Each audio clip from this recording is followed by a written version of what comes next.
এটা একটা সার্কেলের সিস্টেম সার্কেল রয়েছে যার রেডিয়াসটা গিভেন, অর্থাৎ রেডিয়াসটা কনস্ট্যান্ট। আমাকে সেই সমস্ত সার্কেল ইকুয়েশন বার করতে হবে যাদের রেডিয়াসটা কনস্ট্যান্ট।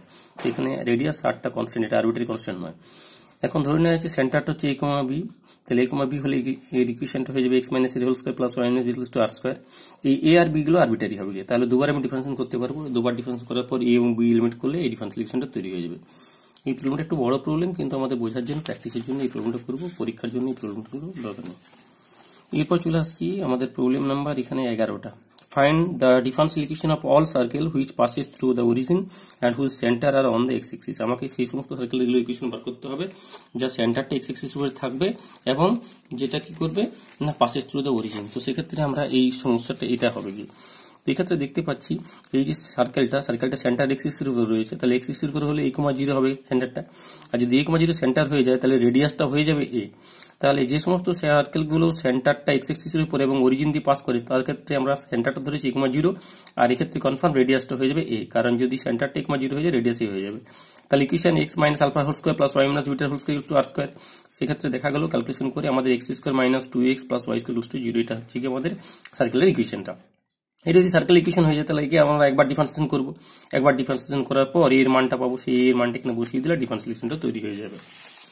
পরবর্তী ক্ষেত্রে 12 অঙ্কটা, so that the differential equation of all parabolas having their axis parallel to the y axis is d3y dx = 0। তো আমাদের একটা সিস্টেম ইকুয়েশন যা প্যারাবোলা যেগুলো হ্যাভিং অ্যাক্সিসটা প্যারালাল টু y অ্যাক্সিস। তো আমরা জানি অ্যাক্সিস যদি প্যারালাল টু y অ্যাক্সিস হয়ে যায় তার ইকুয়েশনটা হয়ে যায় ax square plus bx plus c, যেখানে a b c হচ্ছে আরবিটারি কনস্ট্যান্ট। তাহলে ax square plus bx plus c হবে কি ইকুয়েশনটা, হ্যাঁ, system of equation parabolas having their axis parallel to y axis, এটা হয়ে যাবে y = ax square plus bx plus c। এখানে তিনটে আরবিটারি কনস্ট্যান্ট আছে, তাহলে তিনবার ডিফারেন্সিয়েশন করতে পারবো, তারপর ডিফারেন্সিয়েশনটা হয়ে যাবে d3y dx = 0। আমরা চলে আসছি পরবর্তী problem number 13। So that the differential equation of all parabolas with focus at the origin and axis along the x axis। তাহলে আমাকে সেই সমস্ত প্যারাবোলাগুলো ইকুয়েশন বার করতে হবে যার ফোকাসটা আছে অরিজিনে এবং এক্সিসটা হচ্ছে along the x axis। এই ছবিটা যদি আমরা আঁকা হয়, ছবিটা আঁকলে মোটামুটি এরকম ধরনের ছবিটা হবে গিয়ে, এটা হচ্ছে কি প্যারাবোলাটা ফোকাসটা, এইটা হচ্ছে ফোকাস 0,0 তে রয়েছে। ফোকাস যদি 0,0 তে থাকে তাহলে ভার্টেক্সটা চলে যাবে a লেংথ পিছিয়ে যাবে, a লেংথ পিছিয়ে গেলে এটা 0,0 যদি হয় তাহলে এর কোঅর্ডিনেট হবে -a,0, তাহলে ভার্টেক্সটা হবে -a,0। তাহলে ইকুয়েশনটা কি হবে y মাইনাস এটা আলফা কমা বিটা হলে কি হয়ে যায় y - beta whole square = 4 * x - alpha. তো এখানে y - 0 whole square plus 4 * x minus of minus a, that is x plus a। তাহলে এটা হচ্ছে আরবিটারি কনস্ট্যান্ট। তাহলে এনি হাও আমাকে একবার ডিফারেন্সিয়েশন করতে হবে, এরপর a এর মানটা বার করতে হবে, সেই মানটা যদি এই ইকুয়েশনে বসিয়ে দিই তাহলে ডিফারেন্সিয়েশনটা তৈরি হবে। তো সেক্ষেত্রে আমরা একবার ডিফারেন্সিয়েশন করেছি, দিয়ে এর মানটা পাওয়া গেছে, এর মানটা বসিয়ে দিলে আমাদের এই ডিফারেন্সিয়াল ইকুয়েশনটা তৈরি হয়ে গেল।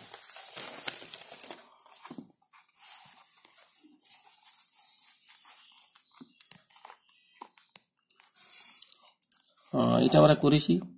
So that the differential equation of all circles having the centre on y axis is given by, সেন্টারটা যদি y অ্যাক্সিস এর উপরে থাকে তাহলে তার ডিফারেন্সিয়াল ইকুয়েশনটা কি হবে। যে সমস্ত সার্কেলের সেন্টারটা y অ্যাক্সিস এর উপরে রয়েছে তাদের ক্ষেত্রে ডিফারেন্সিয়াল ইকুয়েশনটা কি হয়ে যাবে। সেন্টারটা যদি y অ্যাক্সিস এর উপরে থাকে তাহলে আমরা করেছিলাম একটা ধরনের প্রবলেম যে সেন্টার y অ্যাক্সিস এর উপরে এবং পাসিং থ্রু দ্য অরিজিন। তো এখানে কি বলেছে, so that the differential equation of the family of circles having the centers on the y axis, কিন্তু সাথে বলেনি যে এটা মূল বিন্দু দিয়ে পাস করে। তো আগে যে প্রবলেমটা করেছিলাম তাতে আমাদের সেন্টারটা ছিল অরিজিনে এবং মূল বিন্দু দিয়ে পাস করে। এই প্রবলেমটা কি বলছে, এটাতে বলছে যে সেন্টারটা থাকছে y axis এর উপরে কিন্তু এটা অরিজিন দিয়ে পাস করছে না। তাহলে কেমন ধরনের ছবিটা হয়ে যাবে, এটা আমাদের যদি সার্কেলটার কথা ভাবি তাহলে সার্কেলটা এরকম কোনো জায়গায় হবে, এটা সার্কেলটা এরকম কোনো জায়গায় হবে। তাহলে যেহেতু y অ্যাক্সিস এর উপরে রয়েছে তাহলে এটা সেন্টারটা 0, b ধরতে পারি, আর এর রেডিয়াসটা আমার জানা নেই, রেডিয়াসটা ধরে নিচ্ছি r। তাহলে ইকুয়েশনটা হয়ে যাবে x - 0 whole square plus y - b এর হোল স্কয়ার = r স্কয়ার। এখানে দুটো আরবিটারি কনস্ট্যান্ট, একটা b একটা r। তাহলে এটাকে আমি দুবার ডিফারেন্সিয়েশন করতে পারবো, দুবার ডিফারেন্সিয়েশন করার পর আমাদের সলিউশনটা করতে হবে, তাহলে ডিফারেন্সিয়েশন চলে আসবে।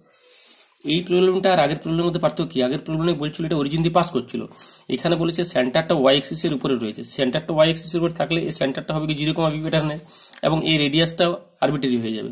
তাই এখানে ইকুয়েশনটা হয়ে যাবে x - 0 whole square plus y - b whole square r square. এখানে b এবং r দুটো আরবিটারি কনস্ট্যান্ট, তাহলে যেহেতু দুটো আরবিটারি কনস্ট্যান্ট তাহলে আমি দুবার ডিফারেন্সিয়েশন করতে পারবো, দুবার ডিফারেন্সিয়েশন করলে আমাদের ডিফারেন্সিয়েশনটা চলে আসবে।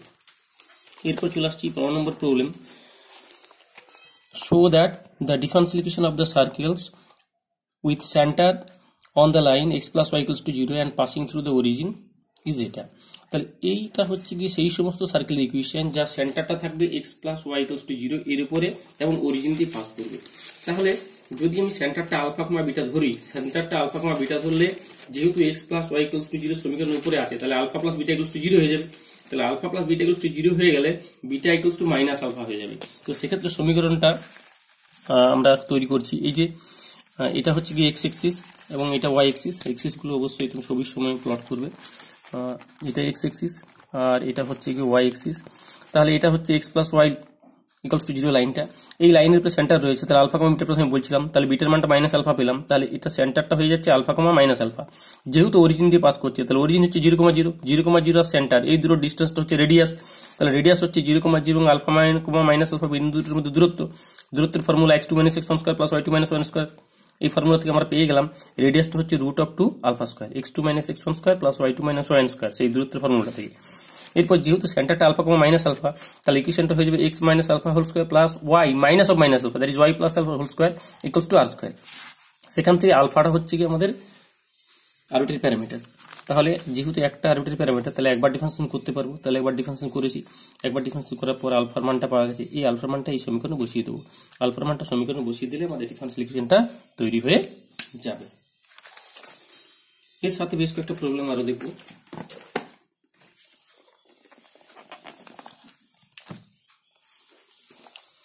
আমরা চলে আসছি এই প্রবলেমটাতে, এটাও খুব ভালো প্রবলেম।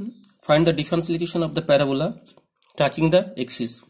তো এই সমস্ত প্রবলেমের ক্ষেত্রে টাচিং দ্য এক্সিস যেহেতু বলেছে, এই প্রবলেমটার ক্ষেত্রে আমাদের এই ডিফারেন্সিয়াল ইকুয়েশনটা মনে রাখতে হবে যে সেই সমস্ত প্যারাবোলা যেগুলো এক্সিসকে টাচ করে তাদের ইকুয়েশনটা কি হয় না, the equation of any parabola touching the axis at a distance a and b from the origin is given by x by a whole power half plus y by b whole power half equals to 1। আমরা generally এটা root of x by a plus root of y by b এটা equals to 1 করে থাকি। তাহলে এখানে a আর b দুটো arbitrary constant আছে। তাহলে দুটো আরবিট্রারি কনস্ট্যান্ট থাকলে এটাকে আমি দুবার ডিফারেন্সিয়েশন করতে পারবো। দুবার ডিফারেন্সিয়েশন করার পর a এবং b কে আমাদের কি করতে হবে, এলিমিনেট করতে হবে। তাহলে ডিফারেন্সিয়েশনটা পেয়ে যাব। আমরা চলে আসছি, এখানে একটি খুব ভালো প্রবলেম রয়েছে। So that all curves for which the length of normal is equal to the radius vector are either circles or rectangular hyperbola। তাহলে বলা রয়েছে length of normal is equal to the radius vector। এটা আমাদের differential calculus আমরা জানি, length of normal হয়ে যায় y into √1 plus y1² আর radius vector √(x²) plus y²। radius vector up তো r² equals to x² plus y², r equals to √(x² plus y²। তাহলে এই দুটো যদি সমান হয়ে যায়, এই দুটো সমান হয়ে গেলে আমরা এটাকে যদি সমাধান করি, সমাধান করে যে সিস্টেম ইকুয়েশনটা আসছে সেটা হলো কি এটা x² plus minus y equals to a square। এখন x² plus y square যদি স্কয়ার হয়ে যায় তাহলে আমাদের সার্কেল রিপ্রেজেন্ট করবে, আর x² minus y equals to a square হয়ে গেলে আমাদের কি করবে, রেক্ট্যাঙ্গুলার হাইপারবোলা ইকুয়েশন হয়ে যাবে। পরবর্তী প্রবলেম, এটাও খুব গুরুত্বপূর্ণ। Find the differential equation of all conics whose axis coincide with the axis of coordinates. তাহলে সেই সমস্ত কনিকগুলো ডিফারেন্সিয়াল ইকুয়েশন বার করতে হবে whose axis coincides with the axis of coordinate, যার এক্সিস গুলো কোঅর্ডিনেটের সাথে কোইনসাইড করে যায়। আমাদের এটা মনে রাখতে হবে যে সেই সমস্ত ক্ষেত্রে যে কনিকটার ইকুয়েশন হয়ে যায় ax² plus by equals to 1। তাহলে আমরা প্রথম লাইনটাকে একটু খেয়াল রাখতে হবে, the general equation of a conic whose axis are x and y axis is of the form ax² plus by equals to 1। এখানে আরবিট্রারি কনস্ট্যান্ট কোনটা, দুটো a and b এর আরবিট্রারি কনস্ট্যান্ট। তাহলে দুটো আরবিট্রারি কনস্ট্যান্ট হলে আমি দুবার differentiation করতে পারবো। তাহলে দুবার ডিফারেন্সিয়েশন করার পর আমার টার্গেট কি থাকবে, আমাদের a এবং b কে এলিমিনেট করা। দুবার ডিফারেন্সিয়েশন করার পর আমরা a এবং b কে এলিমিনেট করে দিলেই আমরা পেয়ে যাচ্ছি ডিফারেন্সিয়াল ইকুয়েশনটা। তাহলে এখানে আমাদের অনেকগুলো প্রবলেম ছিল যেখান থেকে আমরা ডিফারেন্সিয়াল ইকুয়েশন তৈরি করলাম।